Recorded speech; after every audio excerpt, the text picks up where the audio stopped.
and it's good to be here virtually. It's relevant today, particularly as I speak about the power of virtual connectivity. So, question: what do a snowball and a long tail have in common? A snowball and a long tail. They describe what happens when people, ideas, and passion come together, which has been the case with the Global Impact Group that I'll speak about this morning, and what's happened on a timeline since 2017. So, and this works this way. If you think about a snowball, use this analogy once early on in the creation of the Global Impact Group. But a snowball starts down a hill, it gets bigger and bigger, and as it does, it reaches a certain size where it breaks apart. And when it breaks apart, these little snowballs continue rolling down the hill, and they become bigger snowballs. But what is a long tail? A long tail in marketing is when an idea hits, and at first it's explosive, and then it seems to fade in popularity. But over time, the idea continues to linger, and more value is created, and the long tail can be more impactful than the original idea. So those two come together in an interesting way because that cycle and those elements have been repeated in the Global Impact Group. So first, some context. I showed this slide many times. I've started a few companies, but here's the key point. In 1998, MJ and I moved here, and I was working on Leapfrog. And my neighbor, John Linneman, who many of you remember, is not with us now. John said, "Hey, come to Rotary." And he badgered me year after year after year. He said, "Come down to our club." So finally, I came down and I spoke about the Leap Pad. And a couple of years later, he said, "Hey, please come again, speak. You can talk now about this idea, LiveScribe Pen." So I came back and spoke about that. And at that point, after that company went forward, it was acquired, I said, I'd really like to get closer to the club. So join the club around 2010. And at that point, by 2013, was regular club member, and then made a presentation in 2013. I presented this idea of using wearable eye tracking to help people with disabilities. Well, lo and behold, at the end of my presentation, 5 hands went up, and they all had the same question. And the question was, can we invest? And so they did. And that was my initial investors in this company that became iFluence. Well, within 3 years, we had a good outcome. We sold the company to Google. And at that point, Don Jenkins, who'd been part of this, reached out and said, "Hey, Jim, let's get together. Let's take some of the money that was made and let's pay it forward into Rotary." So this is the meeting, and these are the people who were at this meeting, which was quite fateful. And David Awal said, "Hey, I have an idea. Rather than just put it into a single project, let's make this scalable and sustainable so we can do something. Maybe do a bike-a-thon and we raise more money." So I had this crazy idea. I was in Google and was working on cardboard and said, "What about a VR-a-thon?" What the likes of VR-a-thon? And I said, "Here's what we could do. We could create content using VR with Google Cardboard, put it together, help raise money, create awareness, bring more people into Rotary." So took that idea to Google. My manager, who had reported to Sundar Pichai, the CEO, said, "Hey, yeah, let's do it." So I embarked upon a path, and things took off. And by January, that was November, by January, 2 months later, found myself presenting to Rotary's board and trustees. There was multiple language here with translation booths in the back of this room, presented this idea, very stern group. And at the end of the presentation, about 10 minutes, I thought, this is dead, not a chance. But instead, we put them in cardboards we'd arranged to be shipped there. We gave them the chance to experience VR for the first time for many people, and they loved it. It went from just dour to whoops and hollers and tears and laughter, and it was just a tremendous experience. So that was in January. Well, as Spike mentioned, by that May and by that June, we went to Bulgaria, to Bucharest, produced a VR piece of content, and Jane and Don Jenkins and our club and others stepped forward to help us raise money for this with support of Rotary International. And we produced something that was really unheard of before. And you see all these headsets that were people holding. If I'm holding one up right now, I pull out of my closet. And we had over 3,000 people simultaneously viewing this piece of VR content that was called One Small Act on Peace and Polio. It's the largest VR viewing co-located with a piece of content, to our knowledge, in world history. It hasn't been replicated since then. And it was quite extraordinary. So from there, we created this piece. If you could show me how many people, I don't have time to show this now, but how many people in the room have experienced one small act in VR? Okay, it looks like I can see full screen. It looks like probably about half the people. So it was an amazingly powerful piece. And after the first version, we subtitled it, we did voiceover on it, and it's still available today. And I could show it to give you a sense. I'll show about 30 seconds of this. So here it is. And I can, by the way, on my screen, I can move this around, as you see. So conflict and civil war in Bosnia, we went back that period in time, replicated it with costumes and people, and brought people in VR to this environment. And here's what happened. This is filmed 360 degrees. Oops. See a little girl returning home. And we create the environment of what it would be like at that period in time if you were subject to war. I remember when there was peace. We were happy, safe. I'm moving this around right now. There's your mom.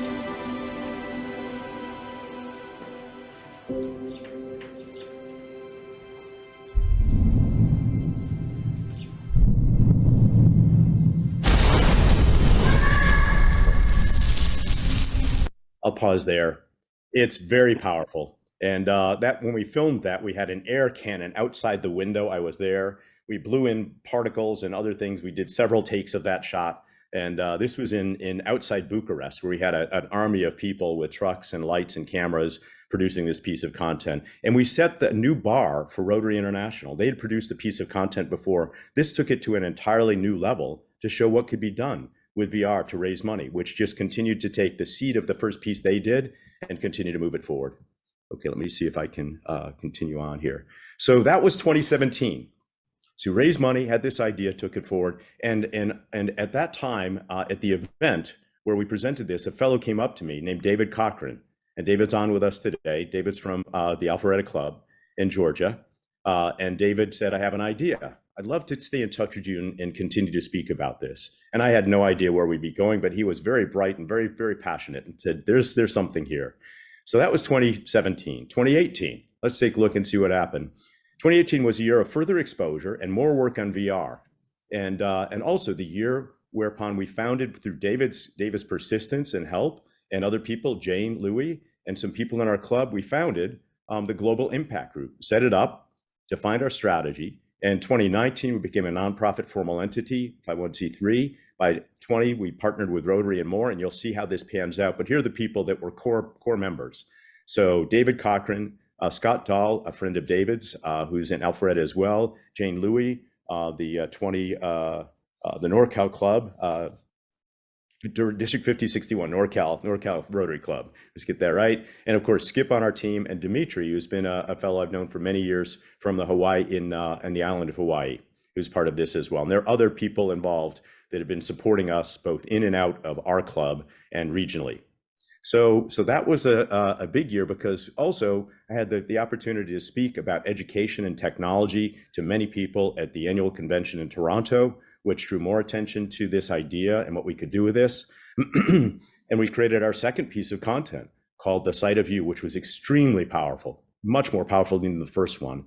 It was on the impact that you put in a VR headset could have if you face-to-face saw the life of someone that was homeless or someone dealing with mental health issues, and you could affect their life by what you do in the VR experience. And you could see what life was like for them without you, and then what their life would be like with you as a Rotarian. Tremendously powerful. We shared this more broadly. You can see people in our club. That was back in Lafayette, the Park Hotel, and we continue to expose this. So those were highlights in 2018. So think about 2019. Where were you in 2019? Pre-COVID, what were you doing? At that point, we were working on the snowball, which is beginning to break into some other snowballs and beginning to get a bit of a long tail. So we continued to propagate the exposure of VR. And we did it, first of all, with the Global Impact Group, continue to drive this and to get more exposure. And we showed VR all over the world. Went to Hamburg, supported VR there, showed it at the Big West District Conference, Lafayette Art and Wine Festival. More and more people saw this. and more people liked the idea. And at that point, we had 2 pieces, and Rotary had created yet another piece. So VRP. So it was beginning to really roll. And at that point, pre-COVID, VR was still continuing to climb. So we thought there could be something amazing. And what did VR do for people? It helped with branding of Rotary, showing the impact that Rotary could have and we as Rotarians could have, helped us recruit new people, helped us raise money, and helped people learn about what was going on with Rotary in the world. So this proceeded. So that was 2019. And then, of course, COVID hit. So we said, what can we do with COVID? And a friend of mine brought this idea forward. You may remember, because at first it sounds like a snowball that exploded, but it actually had a long tail. And that idea was called Volunteer Surge, where we began to train people with the assistance of the Red Cross, at that point, the Yale School of Public Health. Salesforce had created a platform where people were desperate for bringing in volunteers that could help people with COVID. And so we began to work on that, and also had this idea of a hybrid video. So first of all, this idea, thank you for everyone that took the training for this. At the time, we thought, based upon a fellow that was a colleague of mine, that we could deploy thousands of people. There were over 1,000 people trained. We thought we could deploy them into nonprofit organizations that were looking for volunteers. It turns out it's easier to train than it is to deploy. So it was difficult. The organizations that were nonprofits weren't really set up to take volunteers in. Nevertheless, we had a lot of trained people on how to assist. And further, as the year went on, I was part of a task force at Rotary International that was looking at the future of hybrid meetings and digital meetings. And Rotary quickly, as you recall, our club stepped forward. We began doing Zoom meetings, and I said, "Gee, I wonder if we could do something else. What if we could create a video to show people how to do hybrid meetings? But how could we make that video interesting where people want to watch it?" A meeting on hybrid meetings is not particularly interesting. So I said, let's have a speaker. In fact, let's have a dozen speakers. So was able to reach out and bring in these people. You may recall, how many people have seen the video of the hybrid meeting we did? Okay, it looks like probably a majority of people. So you remember that the lineup of people we had: Dr. Anthony Fauci, the chief scientist of the Gates Foundation, the chief scientist of the World Health Organization, the president, CEO of Gavi, President Holger of Rotary that year, the CEO of Rotary, John Huco, the Dean of the Yale School of Public Health, Cliff Docterman, no longer with us, and the CEO of One Shared World. And we produced this video. Thank you so much for those of you who came to my garage and helped many people here, too many to list right now, helped us produce this. And we produced something that, again, set a new bar for Rotary. They saw what could be done with a video. From this, a really interesting idea sprouted. I won't take the time to show the video, but it is accessible to you. So that was 2020. So despite the fact we were all locked in our houses, now we were still taking ideas further and actively helping Rotarians and help people. 2021. So now we're really locked in and saying, okay, where do we go from here? Everybody's fatigued. Well, the first thing that happened is Jane and David and other people, Scott and Skip, continued to drive forward with this idea of Volunteer Surge and began to make traction. And we started participating as well, some of us, in virtual meetings that were VR virtual meetings. So the Volunteer Surge evolved with AARP and with the Veterans Administration. And this team, Jane, David, Scott, Skip, and others worked closely with the AARP and VA persistently, month after month, working with them on this new platform, retooling the platform. In the meantime, the platform was designed to recruit, to train, and to match Rotary volunteers for what was called a friendly voice for people who were socially isolated, who were lonely, who were depressed. And that was working with the AARP and the VA until 2022. There was full adoption and that happened just this year by AARP and VA, and they're taking over a platform that grew from the midst of COVID, attempting to rally volunteers to help people. So all of the training that you did ultimately was part of a long tail that's continued to pay off. And there have been awards won for the Compassionate Contact Corps as a result of this contribution and this platform. So thank you. So meantime, we're still locked in and decided we could do some gatherings, and a club popped up called Rotary VR Universe, which is a VR club that hosts their meetings in VR. And so some people are represented with avatars you can see on the right, you can see one on other. It was quite an experience. So that's 2021 until 2022. So what's happened this year? Well, finally, we're out from under COVID. And that means a lot more movement that we can do. So you've heard of the ITZ. I'll speak a little more about that in the initiatives, and then we'll look to see where we're taking things from here. So at the ITZ, so this was sparked by the Global Impact Group. We discussed with Rotary International, gee, what could we do to show off technology and the applications of technology, how we can use technology inside Rotary? And driving this was a very, very passionate desire to continue to see that hybrid meetings survive and flourish inside Rotary. And post-COVID, we don't just return to clubs and close the doors. When that happens, the clubs that do that ultimately will have challenge in both being part of a much bigger Rotary that's about to blossom, that we'll contribute to as well. So further, Rotary, pre-COVID and then not able to show it, created yet another, set a new bar for virtual reality and did an underwater immersive experience that showed a Rotary club in the Philippines that built a reef and to reclaim an area where the fish had been overfished.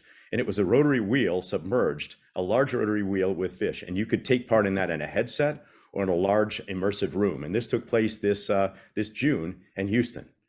We also pulled together members from our club. Chuck was there, Skip was there, Buddy was there, Jane was there, as well as people from our Atlanta and Alpharetta. So we had quite an army of people. We had probably 15 or 20 people, volunteers that were supporting Rotary International in this roughly 10,000 square foot space that had multiple stations. The stations were the VR station, the hybrid meeting station, where we were polling and promoting hybrid meetings, wanted to see what people thought. What we found is most people want hybrid meetings. Many don't know how to do them. They still need assistance. It's still a little tricky, we know in our club, but it can be done and it will continue to get easier. We also had this idea as a result of the video that we did on a library of videos, and I'll speak more to that in a moment. We did focus testing to see if Rotarians and clubs might be interested in access to good videos.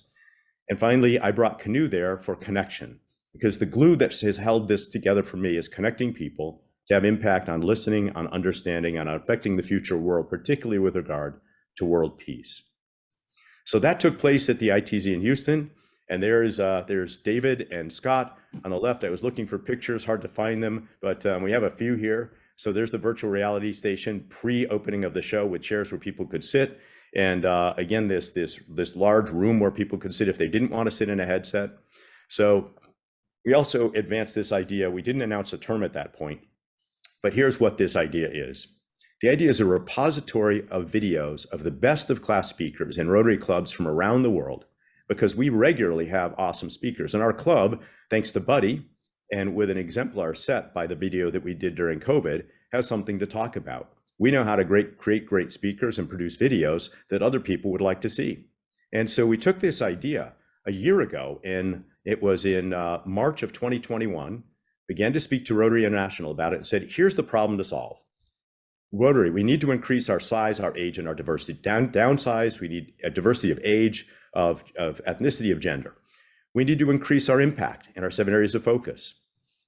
We need to engage the world's most inspiring thought leaders, anyone in the world, to speak about and through Rotary. So to continue to do what Buddy has been doing and bring world-class speakers into Rotary and help other clubs do this as well, but then capture them, record them, create videos. Think a TED-like repository of videos that's available to any club in the world, many of whom don't have access to good speakers, and now they can gain access to these speakers. And finally, we want to assure ongoing hybrid virtual in-person meetings for all clubs, and by making this library available in a manner that supports that, we could do this. So that was a presentation in March of 2021 to the senior executives at Rotary International, and they said, great idea. It's something we would love to see this happen. We really are not set up to do this. What do you think? Can you make it happen? So we thought about that through 2021. We polled interest on this at the Houston event, and it was off the charts. The interest was huge. So that led us recently, now you know, we've been looking at people with Buddy and with our team, others as well, to say, gee, what could be the first set of prototype videos we use to show this off? And when could we do it? Could we have it ready for possibly a showing next year? So already we had Stephen Pfeiffer, who we identified as just a great speaker, speaking about the Ukraine, peace and conflict avoidance. We have coming up, of course, our video with Fauci and others, and we have coming up on December 4th, is it? I believe. Second. So very soon. we have a man who is recognized as a world leader in speaking about aging, but not just about aging, about healthcare, health technology, marketing, and a variety of topics. And he's become a friend of mine over the last few years, and uncannily, he lives in our community. He lives in Lafayette. And he's been speaking on this for now 30 years. He did 100 keynotes last year. You'll meet him next in a couple of weeks. 100 keynotes virtually. Some of these paid over $1 million to speak. He's that level of speaker. And so I thought I'd show a short video because you'll see this again, but let's take a look and see if this will play. For over 40 years, Good. Dr. Ken Dykewald has been recognized as the foremost visionary and original thinker regarding the lifestyle, financial, healthcare, and marketing implications of the longevity revolution. He is a psychologist, gerontologist, documentary filmmaker, entrepreneur, and best-selling author of 19 books. Dr. Dykewald has shared his vision in live presentations to over 2 million people. His research and strikingly accurate predictions have been regularly featured in leading media worldwide and have garnered nearly 20 billion media impressions. As founder and CEO of AgeWave, Dr. Dykewald has also been a highly valued advisor to many of our nation's top political and social leaders. As the world ages, every aspect of our society will be touched. However, it is the future of health, medicine, and longevity that will undergo the greatest transformation. Ladies and gentlemen, Dr. Ken Dykewald. All right. So this should be phenomenal. We're getting word out on this. We're going to have a dry run of making sure our audio and video works well. Ken has put together a video custom for us. So what he does, he produces material. He takes materials from based upon what we've asked him to do about aging, technology, marketing for this, to create a video we think would be of interest to Rotarians globally. This is our goal. So he's produced this. We'll be showing that, but he'll be with us live, or he'll be with us virtually. And we'll kick off, we'll show this because it's a more effective way to show something very powerful. And then he'll be live answering Q&A with us as well. So that's in 2 weeks. So please get the word out. We'll propagate this in social media and to other people in Rotary and see how many people we can bring to this. But we'll be filming this. And our goal is to film this as well as have shots of the club, put this in a high quality production. So this will be a premiere video that we'll use as a part of Rotary Speaks as a beginning video in this library we'd like to create to support the future of Rotary. And I'll say as well, just hold this up. I just received this from Ken yesterday. It's a new book that's just coming out called Radical Curiosity. A quote on the front cover is from President Jimmy Carter, and the back cover is an amazing group of people, Deepak Chopra, Peter Diamandis, and others. So it'll be a tremendous presentation. So that's Rotary Speaks. So let's see. Additionally, oops, let me get past this. So that's 2022. So it's still going. We're still active, but let's look ahead and see what's coming. 2023. So here's what we're looking at. 2023, long list here, but we're discussing with Rotary International the possibility of several things. One is we've already submitted to do a breakout session in Melbourne, as we say, in Australia for the annual convention, and to speak about the future of Rotary Club meetings. Possibly we're looking into see if we might do some form of holo presence for that, and speak about the metaverse with a company I'm affiliated with called Nowhere or Now Here. Hopefully show something about the Rotary Speaks library and a launch library. I've connected with the head of all of events at Microsoft. Microsoft has events they hold for hybrid events that they now hold. Instead of pulling 50,000 people together at once, they hold a 3-day event that follows the sun around the world, which is why I put this picture in the upper right corner. And they host hybrid meetings that move from place to place with live groups of people connected to a central group of the conference. So I've already taken this to RI and said, gee, what could the future conference be, our annual convention? Could this be something that emulates what Microsoft does? And Microsoft said, hey, we work pro bono with nonprofits. So it made that connection, and we're speaking all of this at Microsoft about that possibility. And that could be a Microsoft Teams demo. All of these, by the way, what I'll tell you, ideas are great. Usually 80% of them don't occur, but it's the few that do that make a difference. So you have to start with many ideas to get a few that actually stick. So these are gestational at this point. Another idea is, and I'll show a couple videos, is a company I'm affiliated with called Mojo Vision. I've mentioned in the past, quite striking, AR in the form of a contact lens. And I'll show a short video on this. Also, I recently was at MIT and spoke with a fellow in their digital learning group and the dean there as well about peace, which I'm driven towards, and a VR piece of content called The Enemy. And I'd like to show that. I'll look at our time. I think we've got enough. And finally, just a very short note on updating Canoe. We're doing something of an extension and pivot from the connection that we did before. And I'm looking, as Spike mentioned, at reinventing reading for young kids with kinetic activity and evolving. Thank you as well, Eve, for your assistance here, because we're evolving this based upon feedback we've had into something next year that's quite exciting and striking. So we're taking feedback and getting proper product market fit. So how many minutes do I have left? That'll tell me which videos I can show. I have 3 videos I'd love to show. What is AR? Go for it. Go for it. Go for it. Okay. So AR, you're about to see what AR is. Augmented reality. So VR, as you may recall, is when you're immersed in a headset. And the world, you can't see outside of your headset, but you're in a world that's created for you. Augmented reality, either with a phone that looks at the world and upon which in your image, there's another image that's presented, or it could be in a pair of glasses. The HoloLens from Microsoft is called augmented reality.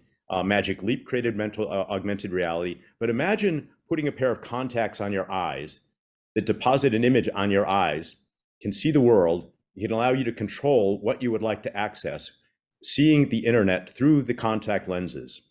So this is Mojo Vision. I'm meeting with Drew. I advise this company, meeting with Drew Sunday afternoon, and work with their senior staff fairly regularly. So here's a video on this.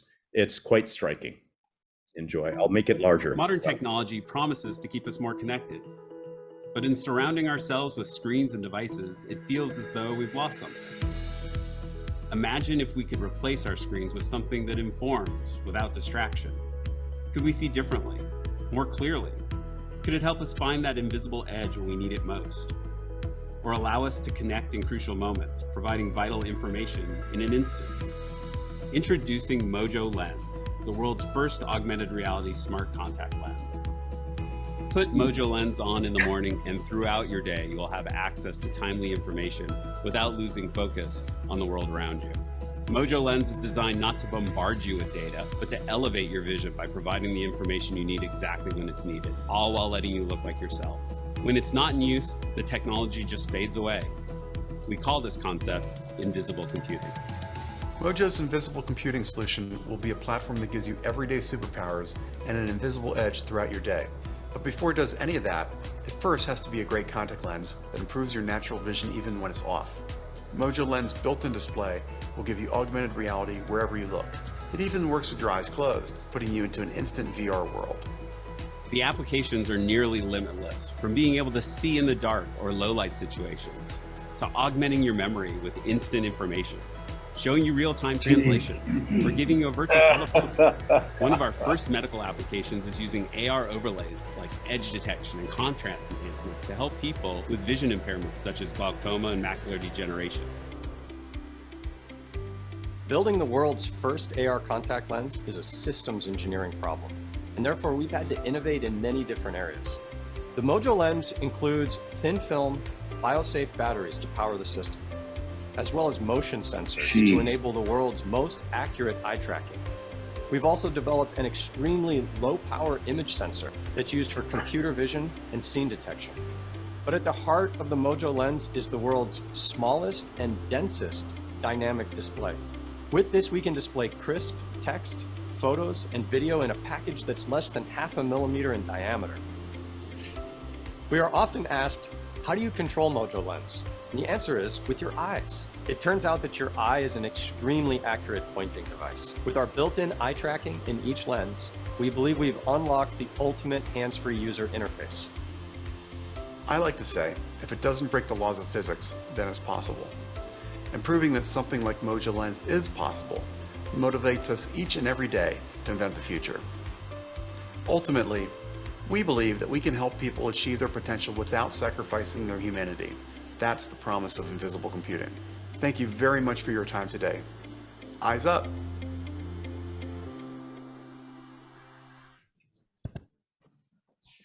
All right. Hold on a second. Where have I got to get back here? That actually works in practice. So, sorry, here we go. I need to figure out there we go. Okay. So I'll take questions in just a moment. There's a lot there, clearly. We're talking about world-changing technology in ways that are we hardly understand, but that are pretty profound. It's both scary, but it also is unbelievably impactful and with amazing potential. So let's see. There we go here. So the next one we're looking at, I mentioned before this VR piece, and would like to share this. A photojournalist who was a war photojournalist worked with the fellow I met at MIT, and they put together a VR experience that's quite extraordinary. I'd like to see if we might be able to bring it into Rotary International's convention in Australia. So let me show you what this is all about.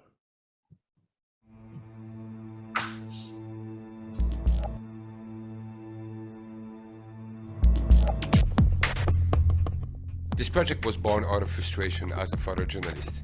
I have covered conflicts for the last 15 years, and I knew I could not just do the same when I became a father. Yet, I was not done with trying to understand wars. My friend in Israel, when they know I'm heading for Gaza, cannot help themselves but to wish me luck and to stay safe. They believe a lot of people in Gaza are irrational. But also when I spend weeks in Gaza working and I'm about to return to Israel, my Palestinian friends are telling me exactly the same. Just be careful there. So there is a bigger story than the war itself, and perhaps this is the one I need to explore and share.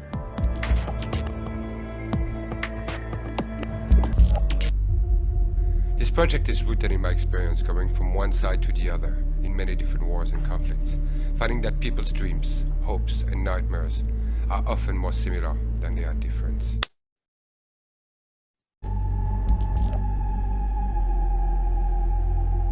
For the audience to understand and feel that, we will use artificial intelligence, cognitive science, and the latest technologies in virtual realities. שלי, בעם שלי, בנשק, בדרכים אחרות שיכולות לפגוע בנפש, אם זה Here is the concept. The Oculus Rift is a virtual reality headset. It blocks your vision and places you in a virtual world that we are creating. Fox Harrell, a professor, and Emile Bruno, a researcher, both from the MIT, will provide the analytical backbone. When the audience walks in between enemies, we will measure bias and how they physiologically respond to the installation. And in using neuroscience research, we could be able to discover how much empathy has been created.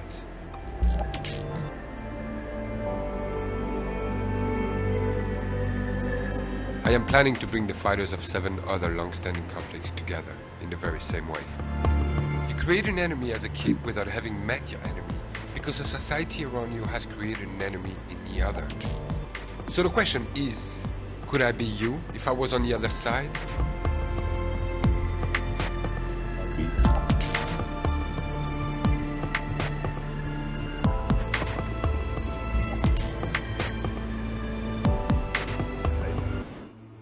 So this piece won many awards by Time and others. You can see it was a few years ago. It was with the Oculus Rift. But here's what this has done as well. I became involved in Rotary in a significant way, built around using Google Cardboard to address ultimately peace and conflict avoidance. From there, learned about the United Nations Sustainable Development Goals, about Rotary's area of focus, Rotary's 4-way test, and learned what the power of Rotary means to people, individuals, and groups in the world. And it found that there's nothing like it. There's no organization like Rotary anywhere in the world that has the reach, the impact, the brand, the power, the funds, as well as the desire among people to affect the future of the world. We work on projects that are local to our schools, to our communities, to our environment. We work on projects that are regional, and those that are state, and those that are country-based, and those that are international. We work on them all.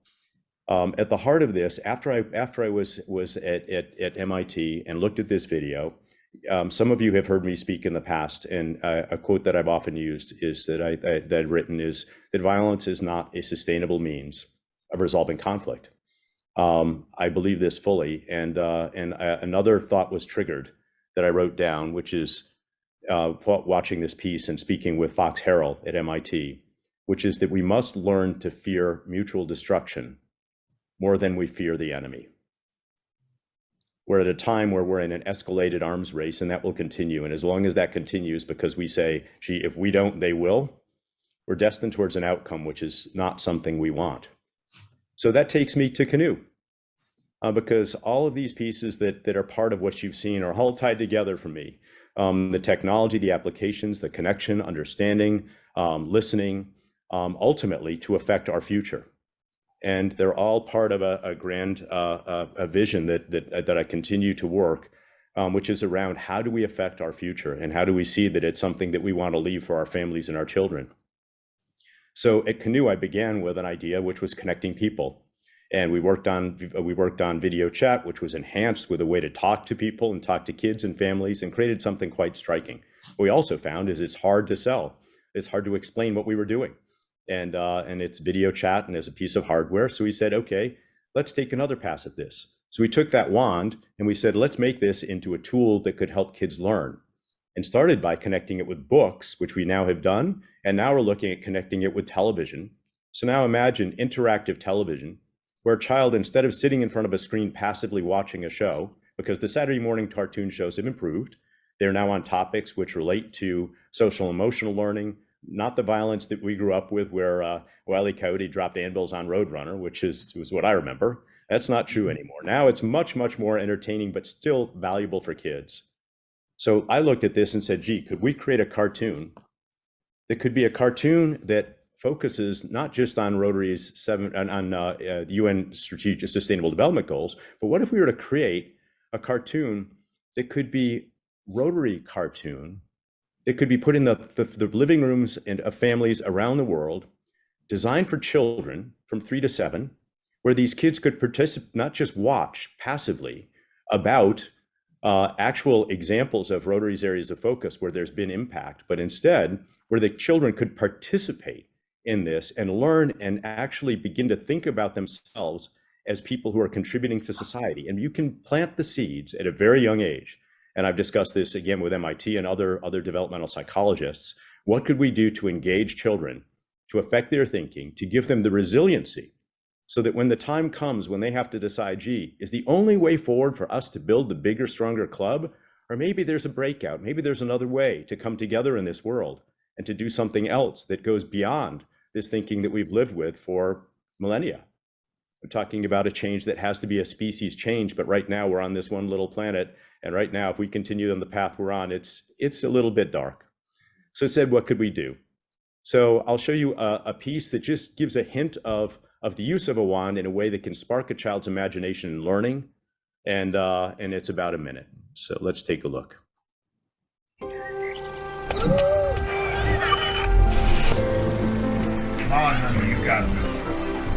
Yeah, that's good. You learned through movement. You learned through play.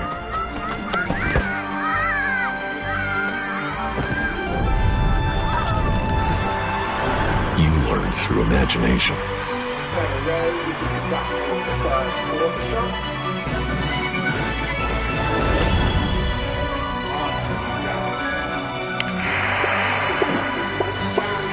We didn't invent learning, but together, we can make learning magic. Canoe Magic Wand. Get yours today. So continue to work at this and see where we can take it. But the idea is to take a platform that could affect children's thinking, growth, academic development, social emotional learning, but to tie it into worthy causes. And again, ideas come and go, but you need to start with crazy ideas. And the idea of eventually a Rotary branded video that could become something that could propel Rotary further in the minds of young children and families around the world, and begin to plant the ideas of things that kids can do and what they can achieve and how they can contribute. And to do this with Rotary branding and support. So, spark of an idea, we'll see where it goes, but I'm chipping away at it. So let's look back. So snowball that becomes many snowballs, and many of which turn into long tails. That's really the history of the Global Impact Group. That's what our team is doing. And right now, it's all about, at this point, where we go. And our need at this point is support, and that support with members. So reaching out to look at team members as a part of who are in our club, and those in at the Alpharetta Club and other clubs that are supporting us, districts, to see what type of support we can get. In Melbourne, we'll need this. In Australia, TBD what we do with Rotary International, but we're working on all elements, breakout session, possibly main stage presentation, certainly driving to see if we can do the ITZ, Innovative Technology Zone as well for a second year, and support Rotary, bringing technology to Rotarians with big ideas that can impact us all and affect our future in the way that we believe is so important.